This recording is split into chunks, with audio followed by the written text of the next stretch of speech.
आणि आता पाहणार आहोत टॉप 9 मोठ्या बातम्या। शरद पवारांच्या राष्ट्रवादीमध्ये रोहित पवार नाराज आहेत का असा प्रश्न उपस्थित केला जातोय।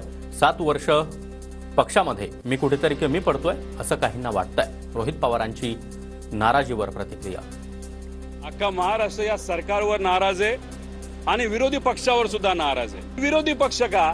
कारण का लोकांचा आवाज बनून लोकांच्या बाजूने त्या ठिकाणी कुणीही लढत नाही। त्यामुळे आज अख्खा महाराष्ट्र नाराज आहे आणि त्यात मी सुद्धा नाराज आहे असं बोलायला काय हरकत नाही। मारहाण प्रकरणी गुंड गजा मारणेला न्यायालयीन कोठडी तर इतर 3 जणांना 6 मार्चपर्यंत पोलीस कोठडी सुनावली। केंद्रीय राज्यमंत्री मुरलीधर मोहोळ यांच्या कार्यकर्त्याला मारहाण प्रकरणी कारवाई। औरंगजेबाच्या काळामध्ये चांगलं शासन, अबू आझमी यांच्याकडून औरंगजेबाचं कौतुक तर अबू आझमींवर देशद्रोहाचा गुन्हा दाखल करावा, उपमुख्यमंत्री शिंदेंची मागणी। धर्मवीर संभाजी महाराजांना हलाल करून ज्यांनी मारलं औरंगजेबाने त्याचं उदात्तीकरण करणं खरं म्हणजे अबू आझमीवर देशद्रोहाचा गुन्हा दाखल करायला पाहिजे। या अबू आझमी यांनी माफी मागितली पाहिजे।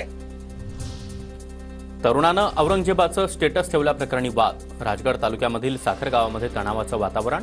रात्रीच्या सुमारास हिंदुत्ववादी संघटनेच्या कार्यकर्त्यांकडून निषेध व्यक्त। इंद्रजित सावंत धमकी प्रकरणी कोरटकर विरोधात जालन्यामध्ये गुन्हा। सकल मराठा समाज मराठा क्रांती मोर्चाच्या तक्रारीनंतर गुन्हा दाखल। नागपूर सायबर पोलीस कोरटकरचा मोबाईल स्वीकारणार नसल्याची सूत्रांची माहिती। नागपुरात गुन्हा दाखल नसल्यानं कोरटकरचा मोबाईल कोल्हापूर पोलिसांकडे तपासण्यासाठी जाण्याची शक्यता। कोरटकर सोलापूरकरवर देशद्रोहाचा गुन्हा दाखल करावा, आमदार अमोल मिटकरी यांची मागणी। महापुरुषांचा अवमान करणाऱ्यांविरोधात कडक कायदा आणण्याची मागणी करणार असल्याचं देखील वक्तव्य।